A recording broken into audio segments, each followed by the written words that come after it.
Knowledge, what it means for text, reader, activity, and context. It's coming up on the Teaching Literacy Podcast.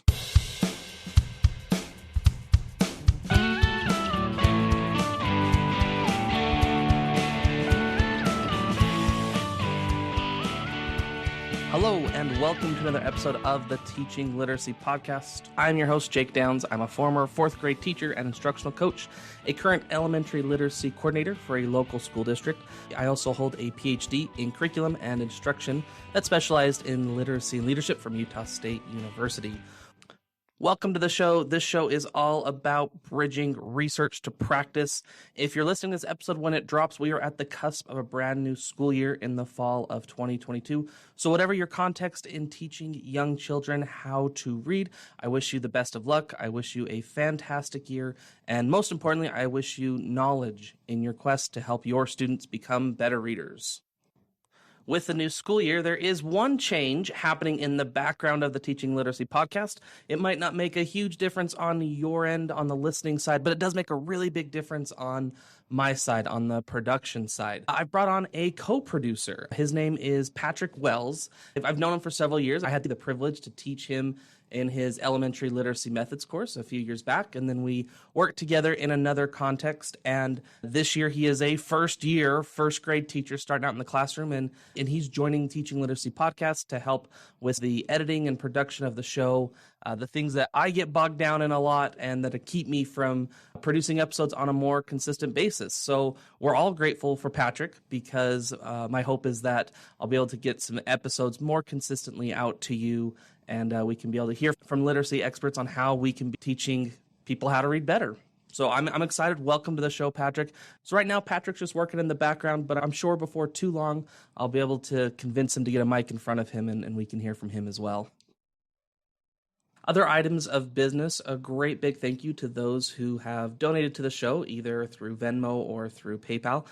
You can do that Venmo on the business side of Venmo by @TeachLitPodcast. You can also do it on the website if you go to About Your Host, and then there's a spot where you can donate securely via PayPal. And a great big thanks to those who have donated. It's several $100s out of pocket to run a show like this every year, and I'm grateful for those who are willing to help me do that. So with that, let's get to the show. I'm very excited about my two guests on this episode today. My guests are Dr. Courtney Hattan and Dr. Sarah Lupo. Dr. Courtney Hattan is an assistant professor of elementary literacy education in the School of Teaching and Learning at Illinois State University. And Dr. Hattan was a recipient of the 2019 International Literacy Association Timothy and Cynthia Shanahan Outstanding Dissertation Award. My other guest is Dr. Sarah Lupo. Dr. Sarah Lupo is an assistant professor in the middle, secondary, and math department at James Madison University, and she was named a Reading Hall of Fame Emerging Scholars Fellow. So both fantastic scholars in their own right. Today, we are talking about reading comprehension and its relationship with knowledge, and lots of the different variables that play into that, and how we can think in more nuanced and sophisticated ways of supporting the readers in our context and understanding the text that they read. So a great big thanks to these guests for joining me on the show today. And without further ado, I bring you Dr. Courtney Hattan and Dr. Sarah Lupo.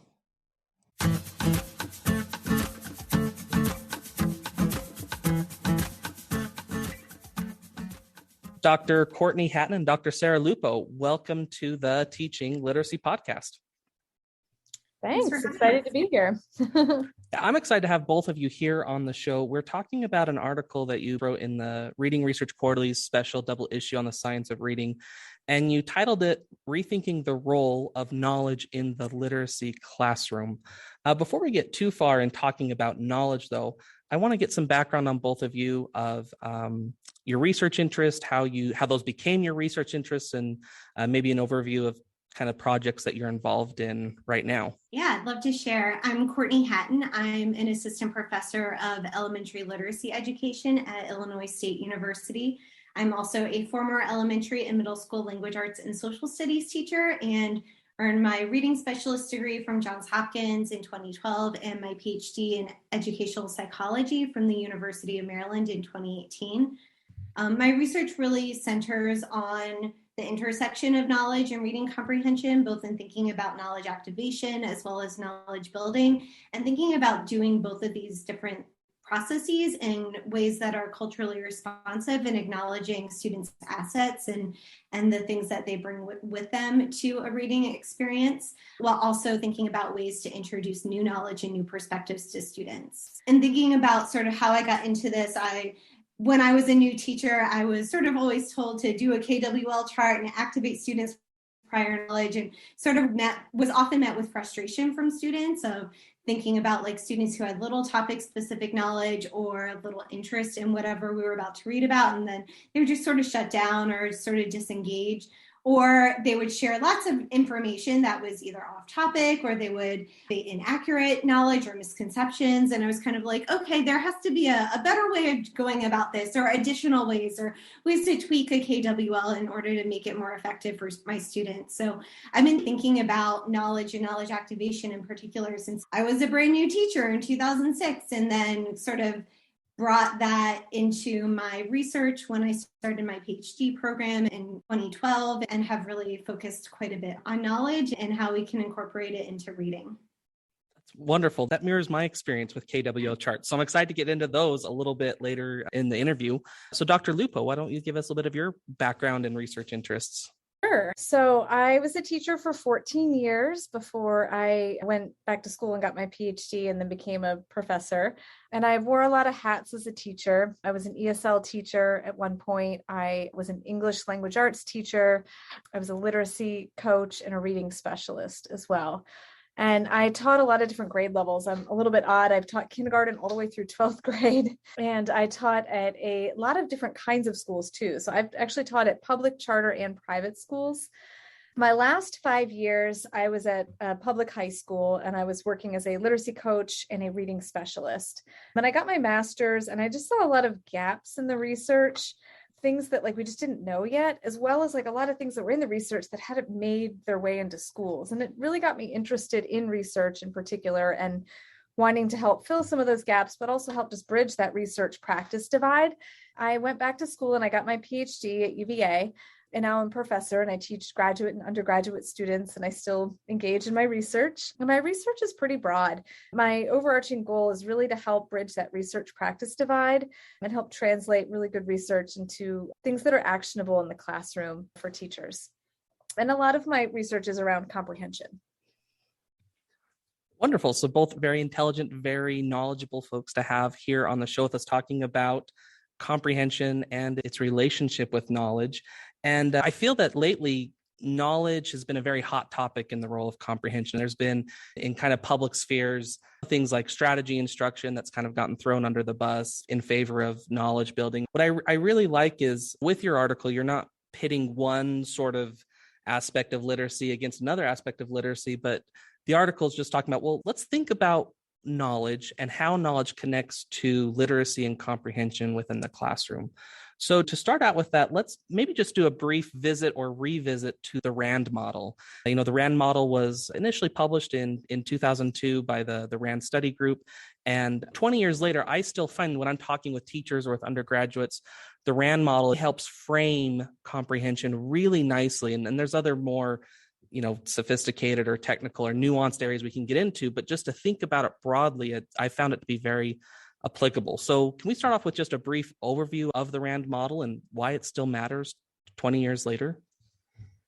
Sure. Happy to talk about that. The RAND model, as you mentioned, is a model of comprehension. So just clarifying that it is not meant to focus on like decoding or fluency, sort of these other aspects or components of reading.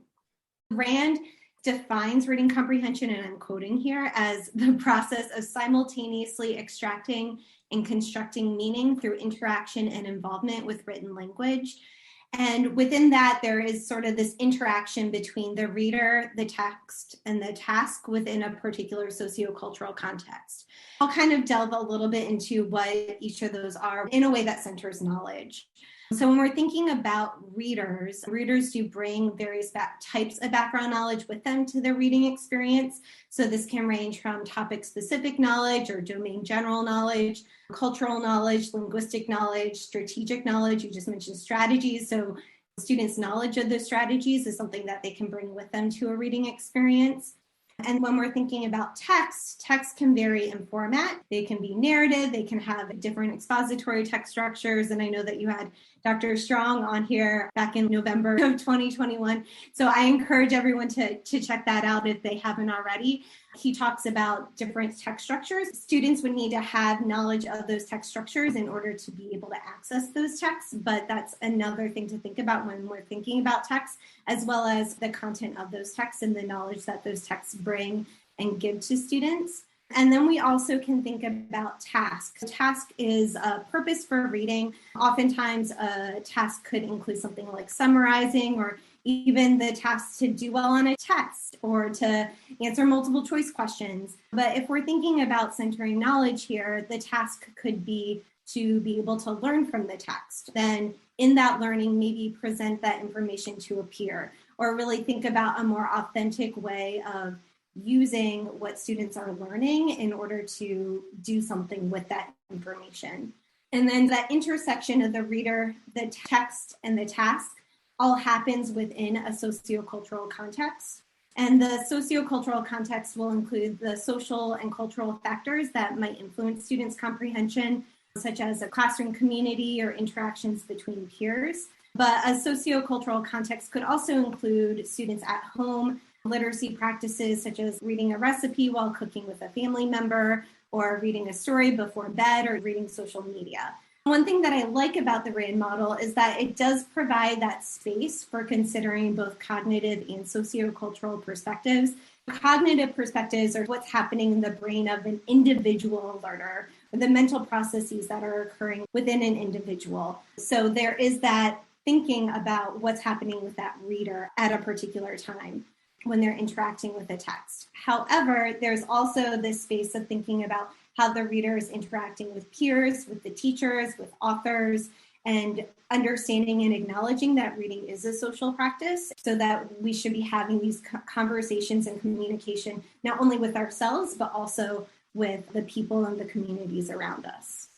I like the RAND model for those reasons that you just mentioned. It really isn't meant to be the end all be all. It's meant to be a broad paradigm or a broad umbrella where there's multiple areas within it to look at instruction. So thinking about task and reader and text, and all of that's going to be embedded within a larger sociocultural context, allows us to have different filters or different lenses when we're thinking about reading comprehension. And the RAND report, it's free, so I'll link to it in the show notes if anyone wants some great reading, but they have a really great figure that helps display all this very concisely.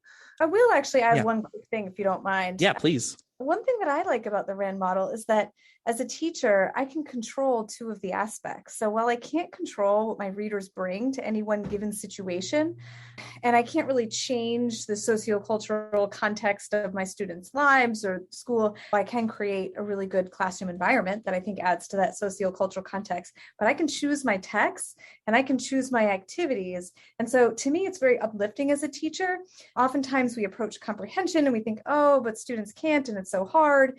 And I look at the RAND model and I think, but I can control most of this. I can make sure that this interaction is good for my students because I can control most of it. And over time, if I do a really good job with my texts and my activities, and I've thought about my sociocultural context, what my students actually bring to the reading experience will actually be more over time. And so I will improve that reader over time. That's what I find really just uplifting about the RAND model. Yeah, task and text. We do have a lot of control over that in the classroom for instruction. I appreciate that insight, Dr. Lupo. Thinking ahead, in the last decade, there's been a rise of a new type of curriculum that hasn't really been systematically used beforehand. It's a knowledge building curriculum. Maybe you're familiar with some of them out there, but those have largely become popular due to the writings of E.D. Hirsch and thinking about what he calls the knowledge gap. Can you talk to us about the rise of these knowledge building curricula and how you might reframe our thinking around a knowledge-based curriculum? Yeah, so there has been this rise, as you mentioned, in knowledge building curricula. I think that this has happened as a way to provide an alternative to what might be labeled as less effective curricula. And that is a speculative statement. We don't actually know that. This isn't something that's been empirically tested, at least that I know about. So thinking about the instruction that we do now needs to change. And so here's an alternative. And I think that this rise in knowledge building curricula really does come from a lot of journalists and media who have then emphasized a knowledge building approach and have popularized that in written books and things like that about knowledge building. There is some more recent empirical grounding for knowledge building curricula. There's some really great recent work by Dr. Jimmy Kim at Harvard and Dr. Sonia Cable at Florida State that looks at a knowledge building approach with students and with literacy instruction in particular. So what I would have to say about a knowledge building approach is that it does have the potential to positively influence students' reading and to positively influence students' knowledge building as well, whether or not that be like science or social studies or math or art.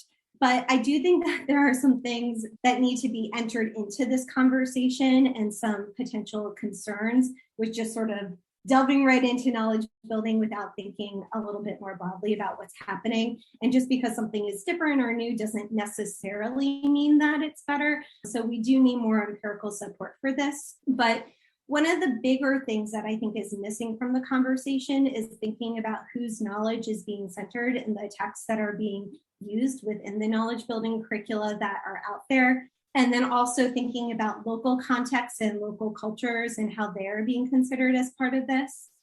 So there was a very recent study that was published in 2022, and I might botch the name here, so I do apologize, but it's Rigel et al. 2022 that is titled Overwhelming Whiteness, a Critical Analysis of Race in Scripted Reading Curriculum.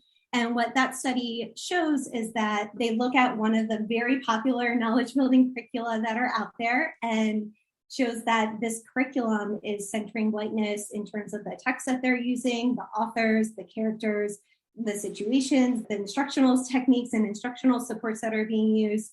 And I think that that is problematic because if we are going to make this shift, we really need to think about what texts are being in front of students, whose knowledge is being centered here. An alternative to this is thinking about ways of centering local communities and local ways of thinking while simultaneously introducing students to new knowledge and new perspectives. This could either happen by developing your own knowledge building curriculum, or if you are using a knowledge building curriculum out there, I would encourage teachers to consider alternative or additional texts that they could bring in to their curriculum that would tie in local interests and local ways of thinking, and especially texts that are not just about historically marginalized people, but that are written by and for historically marginalized communities to provide students with access to different perspectives or to perspectives that mirror their own experiences. In the spirit of Dr. Bishop's work with providing students with windows, mirrors, and sliding glass doors. And I do want to say that there has been a lot of really great work that's been done, especially at the secondary level of like the disrupt text movement of trying to make sure that we're providing students with access to texts that don't center whiteness. But I think we can do that even more with elementary grades and something that really needs to be part of the conversation when we're thinking about knowledge building and infusing knowledge building into literacy instruction. And that obviously connects in really well with the RAND model of text, task, reader embedded within a sociocultural context. The content of the text absolutely does matter in thinking about how our students are going to respond to it and how we can have instruction. So, thinking about reframing what we mean by knowledge or whose knowledge, I think is an important consideration. And that's in E.D. Hirsch's writing. He talks about what he calls the knowledge gap. And one, pragmatic application of that is the famous Hart and Risley study from 1995 and how that's been commonly responded to by teachers in classrooms. Folks out there listening might not have the citation memorized, but I can almost guarantee that they've heard of this study. So can we get a brief overview of the Hart and Risley study and sort of its common implications for teachers now and how you might reframe that? Sure, happy to chime in here. So Hart and Risley examined how many words that children heard at home and then the impact on that number of words on their language later on. And they found that children from poverty, and they measured that by families who are on welfare, heard significantly fewer words than other children, which had a significant impact on their vocabulary knowledge later on. And, the common implication from this is that kids from poverty have less knowledge, and therefore we need to fill them up with all this knowledge so that they can read well. I'd say that this is a really naive understanding, and we need to be careful about this sort of black and white takeaway from this particular study. It doesn't really take into account what we know about comprehension processes, and I don't think it accurately depicts the role of knowledge. Everybody has knowledge. There's no such thing as like readers have knowledge or don't have knowledge. This whole idea of low knowledge doesn't quite make sense. Like we all have knowledge. We just might not have that particular set of knowledge that folks were looking at. And you always use what you know to make sense of a text. Another great article is by McCarthy and McNamara, when they point out in their 2021 article that the depth, the specificity, the breadth, and the accuracy of knowledge matters. And that is true, but it'd be inaccurate to say that readers just don't have knowledge and therefore can't understand a text. And I have heard that phrase said a few times, especially in reference to this particular study. So I think we have to be careful by jumping down there. It may lead teachers to inadvertently avoid activating knowledge for their readers that they believe have quote unquote like low knowledge, whatever that might mean. Instead, we want to remember that all of our readers have knowledge and that we want to always activate knowledge for readers so that they can use what they do know to make sense of a text, because you can't not use your knowledge, right? Everybody has something that they know. We also want to define knowledge more broadly and remember that content knowledge is not the only kind of knowledge. That was more heavily centered in the kind of things that they were measuring in that particular study. The link between knowledge and comprehension is one of the most consistent findings of comprehension research. And so what I like in the article is, even though we can be critiquing how knowledge is commonly thought about and trying to reframe it, it's not an advocate for saying knowledge doesn't matter. It's actually quite the opposite. Knowledge completely matters, but maybe just in a slightly different way than what we're used to. And so for perhaps a teacher that inadvertently, waters down the content because a student has a different fund of knowledge than another student might not be actually the most effective way, whereas more of being responsive to the student or trying to scaffold up might be, a more appropriate response to that type of interaction. I really like in the article, you talk about the role of knowledge as something that is activated, integrated, and then revised throughout the reading process. And so it's not just background knowledge, what they bring to the table initially that matters, but it's how what they have is activated, how we provide more knowledge, integrating it within, and how we revise it throughout, which I really like that summation. Can you expound on what you mean by that a little bit deeper? Yes, absolutely. So knowledge activation is when we're bringing to mind what readers already know relative to an experience, idea, or a topic. And a misconception about knowledge activation is that it doesn't only need to happen before reading. I think a lot of times we're like, oh, knowledge activation, we're just going to do it before reading. But actually it can happen during and after reading as well. And Sarah and I, as well as my former advisor, Dr. Patricia Alexander, are currently working on a literature review on knowledge activation. So hopefully that will come out soon. We're on our second revision. Fingers crossed that gets out there. But what we found is that during reading also has a really positive effect on students' reading comprehension. So it's important to not only activate knowledge before, but also during, and that can help students with understanding what they're reading. What we've also found, just sort of like some spoiler alerts for that study, is that typically teacher support of knowledge activation does have a positive influence on students' comprehension, with a couple of caveats. And that is that it's typically trickier to activate students' knowledge with younger students. And there's just very little research on that. So out of all of the studies that we have looked at, only 2 looked at knowledge activation with first or second grade students or kindergarten students. So we just don't know a lot about knowledge activation with our youngest learners. Also, activating misconceptions does not help comprehension or support comprehension. When we are doing knowledge activation, we need to be really careful about whether or not we think that students have these really deep-seated misconceptions, and then activate knowledge in different ways if that is the case. So a lot of knowledge activation, but that's where I've been spending a lot of my time. Knowledge integration is extending what students know by combining text-based information with their prior knowledge and then assimilating new information into their schemas. Knowledge revision is when we adjust what we know or what students know based off of what we've read or what they have read. A lot of the knowledge revision work has been done specifically within science texts or with science context. So thinking about how we can adjust our misconceptions about climate change or about Newton's law of motion, or maybe even more recently with thinking about misconceptions about COVID. So thinking about these scientific misconceptions that people have and then revising students' knowledge or people's knowledge with that. However, I do think that knowledge revision can also be possible and that there's evidence of this with social studies or other types of content.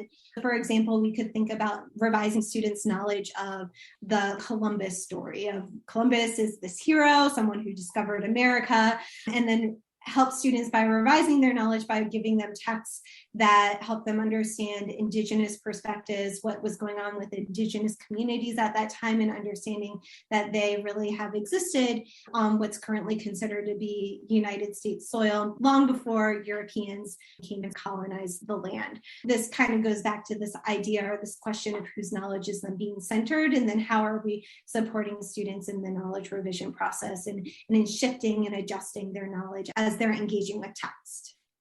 I've always found that to be interesting, the, background knowledge of turning on a computer, like, oh, it's activated. Okay, we can move on with our instruction. Or sometimes I guess I wouldn't say apathetic, but almost agnostic isn't the right term either, but not even thinking about the content that's in the text as that being the weight of the barbell, so to speak. And we might be looking at text structure and we might be looking at theme or main idea, but the purpose of those is actually to leverage meaning, to build knowledge. And so I like that activation, integration, revision process, because I think that is a much more accurate kind of thinking of it. I've read a lot of Walter Kinch's stuff, construction integration, and some of the newer text processing stuff is I'm interested in, and that's what I see very much happening with the comprehension process cognitively. Yes, the knowledge matters, but it matters before, during, and after. And the during and after are super critical components of what comprehension really is. So I appreciate that. In thinking about knowledge, we've kind of been a little existential already in talking about knowledge, but just to get a bit more pragmatic of thinking about what even is knowledge, in the article, you outlined several different types of knowledge that can be provided through text and that students need to have and that we have also as adults. So what types of knowledge are there to have, and how is that supported by learning through texts? Yeah, so we often think of knowledge as content knowledge, and in particular, knowing facts about science and social studies. That's what most people, I think, come to mind when they think about knowledge. But a lot of researchers, including Alexander and colleagues, have actually found that there are like 27 different kinds of knowledge. And of course, some of these kinds of knowledge overlap with each other. So they're not definitely 27 unique kinds of knowledge. One kind of knowledge that I think is often overlooked in the literacy classroom is cultural knowledge, and that's knowledge of cultural practices of a group of people. This is a really rich form of knowledge that I really think could be activated and leveraged in the classroom to help students make sense of text. I also think we could have students share their cultural knowledge to help build knowledge with other students in the classroom. So for example, when I was a reading specialist, we had a lot of refugees at the school that I worked at, and I had a student from Iraq, and we were reading a current events article that was about the Iraq war at the time. That was current events. And the student stopped us several times and shared just some really interesting and relevant knowledge about the Iraqi culture that we did not know. And it was really clear from that, she had a really different understanding of the text than we did. And that knowledge that she had shaped that. But also she helped shape our understanding of the text by sharing this relevant knowledge with us as we read. And I think that everyone in that class really took away a different understanding. So I really think that cultural knowledge is often overlooked, and we could be bringing that up more in the classroom. Another type of knowledge that I think is overlooked is linguistic knowledge. And this is knowledge of another language and structure of that language. I think the United States is the only country in the world where we view the knowledge of another language other than English as a deficit. And I'm sometimes sad when I hear how language learners are talked about in schools. I lived abroad for a long time and I traveled a lot, and people would be like, you only speak English? Like, what's wrong with you? And I went to other countries. And so here we're like, oh, you know more than one language? You're not as good as everybody else. I think we need to treat that as a strength, not a deficit in our schools. And so one thing that I think about with language learners is that a lot of the language learners that I've worked with in the US do a lot of paraphrasing. They're often doing a lot of translation for relatives who maybe don't speak English. And that's an amazing literacy skill that I think we could be leveraging in the classroom when we're talking about paraphrasing. That's a really hard thing to do, and it's something people struggle with, and it's something that they're already doing in a pretty regular and consistent basis. And I think that we could help them use that skill that they already have and show them how we can do that with text. Another kind of knowledge that I think would be great to bring into the literacy block is principled knowledge. And that's how various information is connected to each other. So for example, I was working with a group of fourth graders and they were learning about plant adaptations in their science class. And in social studies, they were learning about the colony of Jamestown. And they were able to draw connections between the plants that the Jamestown colonists were having trouble growing and plant adaptations and why they might have had trouble growing these crops from England here in America to what they were learning in their science unit. And I thought that was really neat. Being able to make those connections is really important and strengthens both of those knowledge things that they were trying to learn in these two subjects. There's also other types of knowledge that we mentioned in the article. I won't go into detail, but conditional knowledge is important and multiple text use knowledge is important, multimodal knowledge, multimodal text knowledge. So there's a number of different kinds of knowledge that I think we could be giving more attention to. I love that perspective of different types of knowledge, of not knowledge is just specifically content of how many facts can a student list off about X, Y, or Z, but thinking about other types of knowledge that mattered as well, like principled knowledge, strategic knowledge. You did a great job talking about linguistic knowledge, Dr. Lupo. Those matter within text, and those can be, it's a two-way street. Those can be conveyed within text, but they can also be used to help leverage meaning from text as well, which I think is a pretty powerful way of thinking about knowledge. So we've kind of spent time off in the stratosphere with knowledge. I want to go a little bit more focused in thinking specifically of what this means for practice. And Dr. Hattan, you already mentioned KWL charts. I think those are very common. What do you typically see with how KWL charts are used? And how might that practice be shifted to better support knowledge building practices? I'd love to talk about KWL charts. I had very similar experiences to both of you as a teacher. I felt frustrated by them. I felt like the things my students brought up were not things that were related to the text, and they didn't seem to know what I needed them to know. And I just felt very frustrated by them. So I actually did a study to compare KWL charts to explicitly building relevant knowledge prior to reading, thinking that I could show how useless KWL charts were. And I was pretty surprised to learn that the KWL charts were actually more effective than building explicit knowledge prior to reading. And that was more effective for everybody. So that held true for all different kinds of readers. 35% of the students in that study were language learners, and they had the highest gains in the KWL group than anybody else. And so it was super effective for them. Students who had read below grade level according to a standardized reading assessment benefited from the KWLs. All the students benefited from them much more. And so I really spent a lot of time going back and looking through at the notes I had taken on how the teachers had implemented the KWLs to figure out, why was this so good for students? Why did this help so much? And why was it so much better than explicitly building this knowledge prior? And I realized that there were some instructional moves that teachers did that I think really helped the students in that KWL group.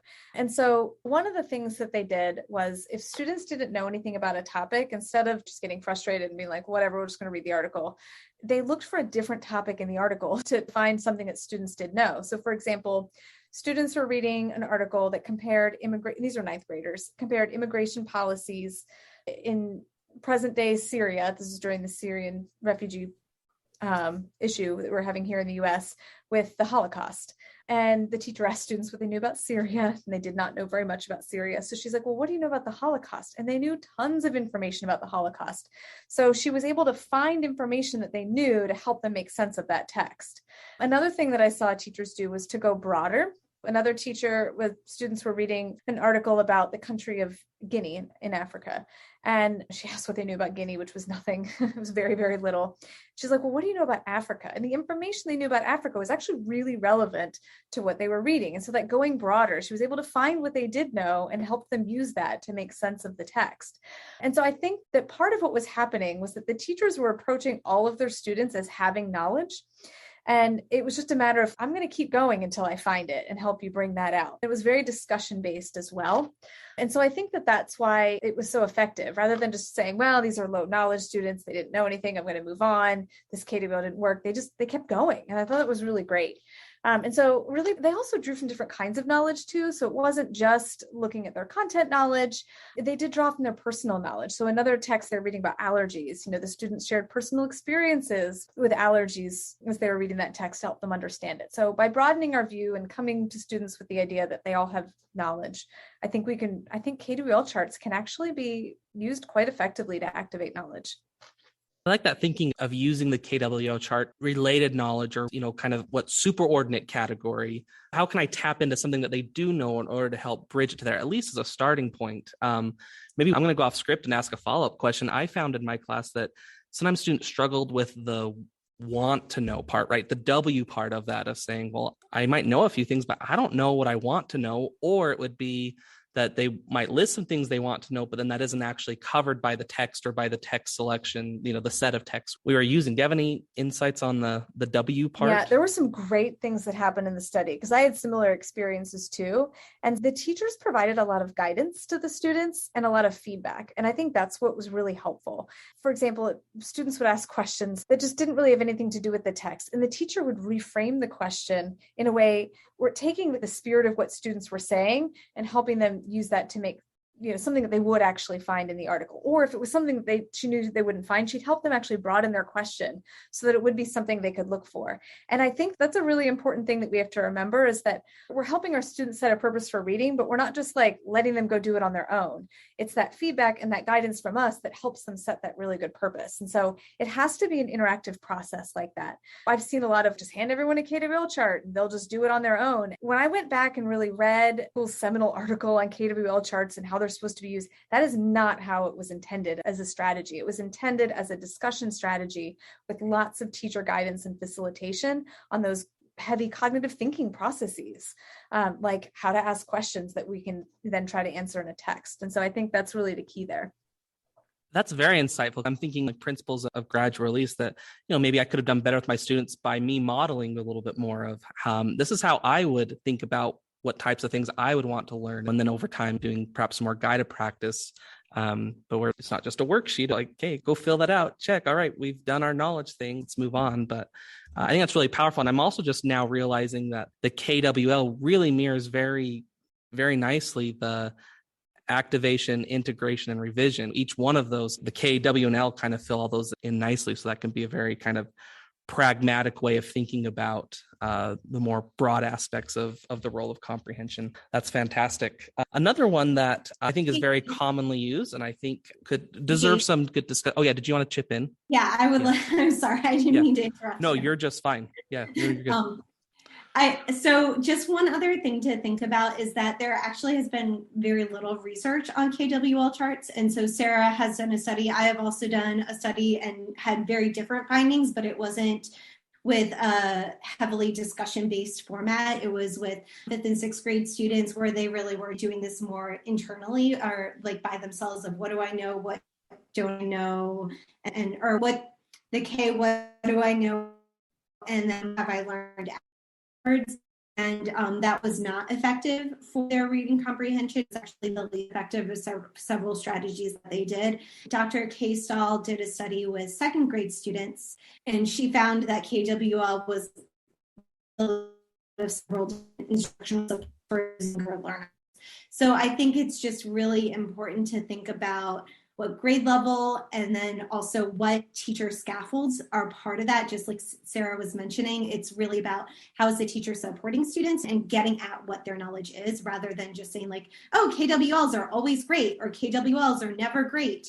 But thinking about the context of when might it be more appropriate, when might it be less appropriate, and then that's the support that teachers are giving instead of just kind of viewing it from a black and white perspective.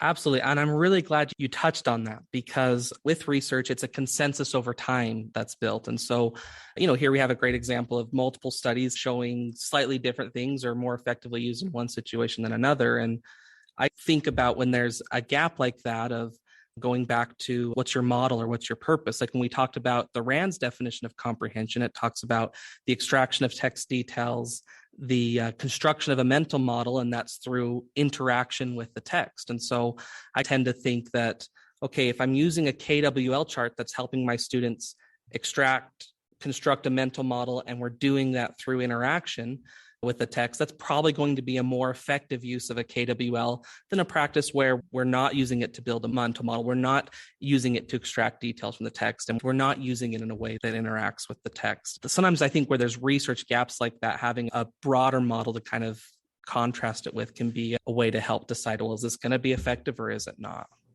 Another practice that's really popular that I think deserves some consideration is visual representations. So we're thinking graphic organizers here, and you both argue that graphic organizers of visual representations are a great way to support activation, integration, and revision of knowledge. What practices can we be using with graphic organizers to help support the meaning-making process? Yeah, so when we were talking about that, we actually weren't specifically focusing on graphic organizers. We're thinking more about visual representations, and what the research shows with visual representations and knowledge activation are more things like concept maps. I love concept maps in terms of helping students organize information. And what I like about them is that you can give students like a number of different concepts and sub-concepts, and then help them try to figure out how they're related to each other, kind of back to that idea of principal knowledge. How are things connecting to each other? And it can help cue students to important text to pay attention to during reading. So before reading, I have all these different ideas or vocabulary words that represent central concepts, and then I'm trying to figure out how they connect to each other. And then during reading and after reading, I'm adapting and adjusting my concept map. I think that can be really useful and helpful for students. So an example of that is giving them concepts like Milky Way, galaxy, sun, star, Earth, Mars, planets, and then helping them see that like Milky Way is a type of galaxy, and a sun is a star, and Earth and Mars are both planets that are in the Milky Way galaxy. So seeing how all of these different things are connected to each other. And what I will say is that there is some research that shows that with students who have lower levels of topic-specific knowledge or who are just younger, that providing them with more structure in their concept maps can be useful. So instead of just giving them all the words and having them create their own concept map, it can be helpful for you to, as a teacher, think about, okay, here are some circles and here are some lines that are going to the circles. Now put the words into those different circles and think about how they're related to each other. And that structure can be a little bit more facilitative for students rather than giving them a free-for-all, especially for students who have low, again, topic-specific knowledge, if you're not doing stuff to sort of build on their other resources or other funds of knowledge too. I think that's really powerful because, in thinking about more content knowledge, it's very hierarchical and very relational. Helping students kind of map out what might be slushy in their head and something a little bit more structured can definitely help frame a purpose for reading a text. You also mentioned a whole slew of other practices that are effective as well. Things like pre-reading questions, things like small or whole group discussion, relational reasoning, refutation texts. We don't necessarily have time to go into all of those very deeply, but are there any others that either of you wanted to comment on specifically? I would like to talk a little bit about my work with relational reasoning in particular, because this is something that came out of my academic family. My advisor, Dr. Alexander, sort of came up with this idea. At this point, it was like about 10 years ago. And what relational reasoning is this ability to identify patterns within any ideas or streams of information or texts that students might be engaging with. And so there are these 4 different forms or versions of relational reasoning that you could then use questions related to each of those forms to then prompt students thinking about text. So some of these will be really familiar and some of them might be like, oh, I don't really understand what that is. But analogies are the most common form of relational reasoning. So these are understanding similarities. And this is something that teachers do all the time of like, how does this relate to what I already know? How does this text content relate back to what I think I know or relate back to my life? And then anomalies are discrepancies. So this is helping or supporting students to think about what in the text might be unusual or unexpected. And I think that questions like those can really help students with the knowledge integration and knowledge revision process of like, oh, I didn't realize that, or that isn't something that I was anticipating. And then antinomous reasoning is the idea of exclusivity. And I think it's the one that might be most challenging to understand, but it's what doesn't fit with what I think I already know, or what couldn't be true given what I know about the world. So an example for this, I did a study where I had 5th and 6th grade students read texts about ancient Rome. And what they were able to come up with in response to an antinomous reasoning question was that, well, gladiators don't exist today, and we don't have people fight to the death in a coliseum. But what we do have is sports stadiums, and we have athletes who are challenging each other and competing against one another. And so they were able to see both similarities and those analogies, but then they were also able to say like, oh, well, in my world today, I wouldn't see gladiators fighting to the death in my hometown or in my reality. And then the final form of relational reasoning are antitheses. So understanding how what's in the text might be opposite of what I think I already know. And I think here it's important with all 4 of these forms to think about not only the knowledge that I learned in school, but also my experiences, my cultural knowledge, my linguistic knowledge. How does this relate to all of those different types of knowledge, not only the knowledge that I've learned in school or my content area knowledge? I think that's fantastic, Dr. Hattan. Dr. Lupo, are there any of those other practices that you wanted to comment on? I think discussion, it's something that we're not quite doing enough in schools. I think it's very time consuming. And so we often are like, oh, I'm just going to skip that so I can move on. I would definitely highlight discussions. I also really love anticipation guides. And I just think my students love them too. And I think it's a great way to get students kind of thinking about things before and after reading. I think we call them like pre-reading questions, but they're more statements that you decide if you agree or disagree with. And it can just get students really engaged and excited, as well as thinking about what they know and try to help connect that to what they're learning. It's powerful. Discussion is one that comes up again and again and again and again. And I think soon I want to see if I can get Dr. Dan Reynolds back on the show to talk about some of his work around contingency-based scaffolds. I'm not sure if either of you are familiar with that, but I really like his kind of take on it of how a teacher can interact in a discussion in a way that's going to be responsive to students in the moment to shift and help to sort of guide comprehension throughout instruction. So much potential for discussion because that's where language can happen around the text. Very powerful. And anticipation guides, that's one I've actually not done a ton with before in the past, but maybe I anticipate trying those a little bit more. One thing I will say, I've been to more than one presentation now that Dan has done on that topic. And one thing that's come up is just how hard it is to train teachers to ask those really good questions, because it really does have to be in the moment, assessing the student, thinking about the text, thinking about, what they need in that moment. It's tricky, but I think it's really important. I think it's something we hone over time, but I train pre-service teachers and I always think about how do we do that? And that's a hard one.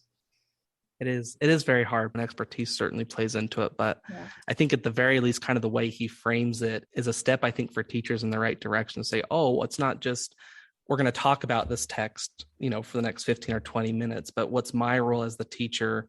How do I respond to students rather than just kind of, well, that's a great idea. Now, what do you think, Charlie? Being able to scaffold the conversation a bit better. So yeah, sure. It's huge. Send them an email about that. So, just curious, we've been talking about knowledge, and there's teachers that have listened to this and have probably said, well, I'm really curious on how can I make reading instruction more knowledge-centered to my classroom? And so how would you recommend to make knowledge for a teacher who's interested on how they can make their instruction more knowledge-centered? I love this question because I actually love building content knowledge. And in particular, I like building science and social studies knowledge in the classroom, especially the elementary classroom, where I feel like we're just, we've taken up so much time for literacy that we just don't have as much time for science and social studies as we used to. So I just don't think we're doing enough of that. So I'm constantly encouraging teachers to actually bring more science and social studies into the literacy block. In fact, I wrote a book about it. And so if you're interested in that, it's called Teaching Disciplinary Literacy in K-6, Infusing Content with Reading, Writing, and Language, and it's available on Amazon. And in that book, we talk about just how we can bring science and social studies into the literacy block and math to help make literacy engaging and interesting and purposeful for students. And just to be clear, I don't think that should be all of literacy instruction. I love really good fiction and literature, and I think that has a great place too. So I would encourage teachers to do this, though, from a strength-based perspective rather than a filling students up as knowledge vessels perspective. So rather than like, oh, I got to cram a bunch of science and social studies knowledge in, I'm going to do this during literacy, instead thinking about how I'm going to activate their knowledge to help their learning about this. Connecting to local contexts, I think, is really important here as well. And helping students just really integrate what they're reading about these different topics with the things that they already know. And so some techniques that I love that I think can accompany this bringing science and social studies into literacy is like a pre-post journal. Have students think about what they know about a prompt prior to reading, read the text, and then go back and add to it. That really helps with that knowledge integration piece too. Again, anticipation guides, I love that. And just lots of really rich discussions. Stop and think and talk and share with a partner, and really good, thoughtful questions to help students really process what they're learning. Thanks for reminding me about your book. I'd forgotten. It's a pretty recent book, right? Wasn't it just published in like the last few months? In September it came out, yeah. In September. Okay, so yeah, 6 months ago. I remember seeing that. That's what I might have to go and purchase a copy. That sounds great. Her book. I use it with both undergrad and master's students, and they all love it. So definitely recommend checking it out. Okay, that's wonderful. I'm always game for a good book recommendation. Dr. Hattan, what would you recommend for a teacher who wants to make their instruction a little bit more knowledge-based within the classroom? Yeah, I think Sarah mentioned several important ideas and things to think about. I really do think, though, the idea of really centering students' assets and students' strengths as part of this process is really important. And I'm happy to talk a little bit about some of the work that I'm doing now that kind of helps do that. Would that be okay? Yeah, that'd be great. Great. So some of the work that I've been doing now more recently is working with first grade teachers and their students and helping them integrate social studies content into their literacy instruction. And in this particular context, this is predominantly white students in a rural setting who come from a low-income community. And what we're trying to aim to do there is trying to get them to think about what a community is in different ways. And so they're doing a 6-week-long unit where in the first part of the unit, they're really thinking about their own community. So what is my local community like? What do I know about my local community? Who are the people? What jobs are here? What do my parents do? What do my other caregivers do? My cousins? Trying to think through what are the assets of my local community and understanding the social studies content of community. And then in the second half, we're helping students and supporting them in understanding different types of communities. So communities from around the world, understanding urban context, rural context, suburban context, understanding what communities might be like in other countries and other continents. Really trying to do this work of leveraging what students know about their own community and then building their knowledge of new perspectives, new ways of thinking, new ways of being, and then doing that in a way that, again, can integrate social studies knowledge into literacy, but in a setting where the teachers actually don't have a block of time to teach social studies, they don't have a social studies curriculum. So it's finding ways of at least being able to help them do something with social studies content and integrating that into literacy instruction in culturally responsive ways, in ways that support what students know and leverage what they know, but also exposing them to new ideas, new ways of thinking. I love that. I think that's fantastic and sounds like a great way to drive forward sort of this false dichotomy between knowledge and comprehension. But how do we do both better?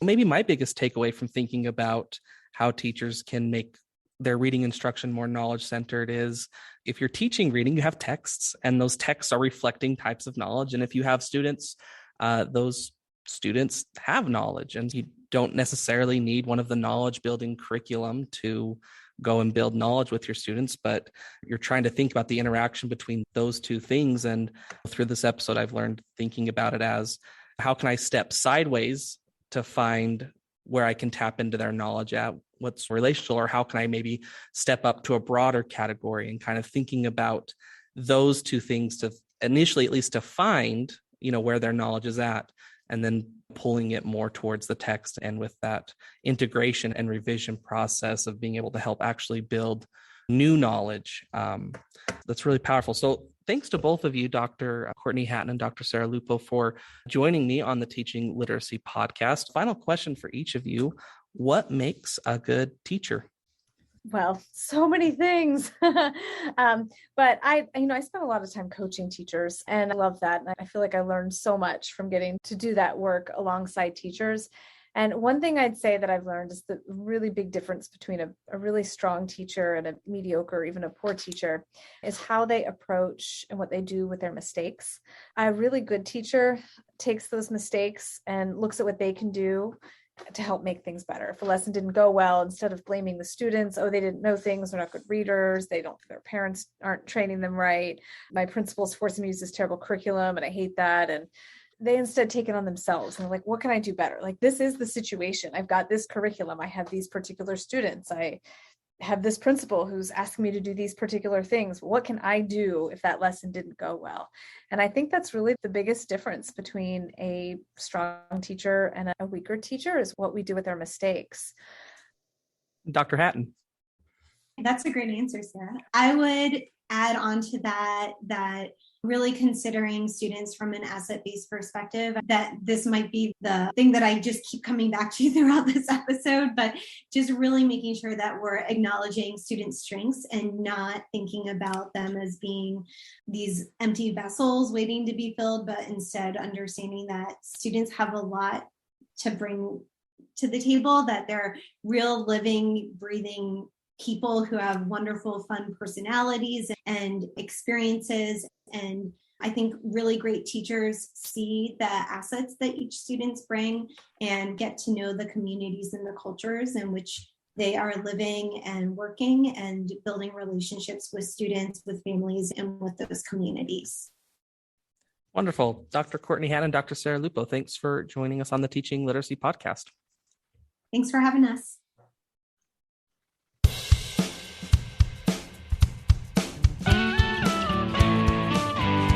A great big thank you to Dr. Courtney Hattan and Dr. Sarah Lupo for joining me on the show. I loved their article when I read it, and I really enjoyed the conversation that we had.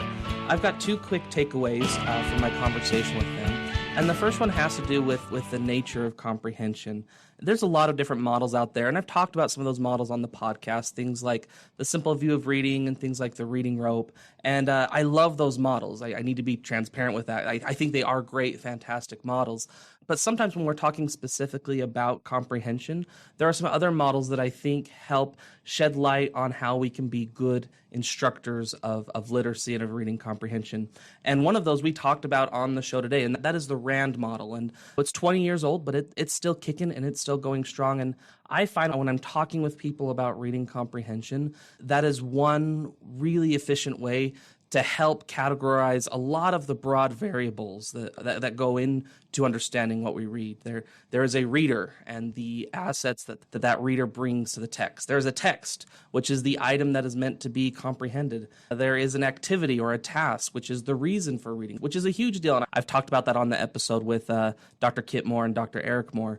And then all of that is embedded with a larger sociocultural context. And that can be just within the classroom climate of that specific classroom or the school, and then obviously larger social and political contexts as well.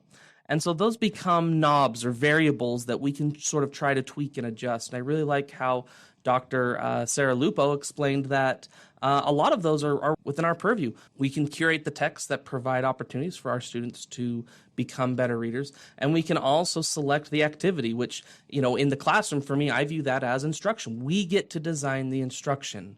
And we also get to know and influence our readers over time and the scope we have with them. So there's quite a bit of that model that we can control. And if we focus on what we can control, we can help develop better readers. What I also like about the RAND report is the definition that Dr. Courtney Hattan explained, where reading comprehension, it's extracting text details and it's being able to construct a mental model with them. And we're doing that through interaction with the text. And that's another thing when I talk with teachers about, well, how do I know if what I'm doing is reading comprehension instruction or not reading comprehension instruction? That's the definition that I usually go back to. I ask, are you actively modeling and showing and working with your students to pull specific details, specific important parts from the text. And that could be like in one specific spot of the text, or it can be across the entire text. Are we doing that with our students? And once we've pulled those things out, are we helping them build with that? Are we helping them build a mental model or an understanding of what that text is saying? And then are we going beyond the text to help integrate that with knowledge that they already know and revise knowledge that they already know? And so that I really like that definition from the RAND report, to help us determine, to help us have a barometer of how our reading comprehension instruction, how effective it may or may not be.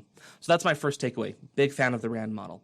The second takeaway I really took from this is with KWL charts. I've read a little bit about KWL charts in the literature, and I do know that they are an area that is under-researched. And full transparency, I haven't read the studies that Dr. Lupo and Dr. Hattan have done on KWL charts, but it's on my list. But to just kind of paint some broad strokes to go beyond just KWL charts is so often when we're doing specific practices or using a specific type of graphic organizer or a type of instructional design, it really comes down to not so much the technique itself, but how that technique is being used.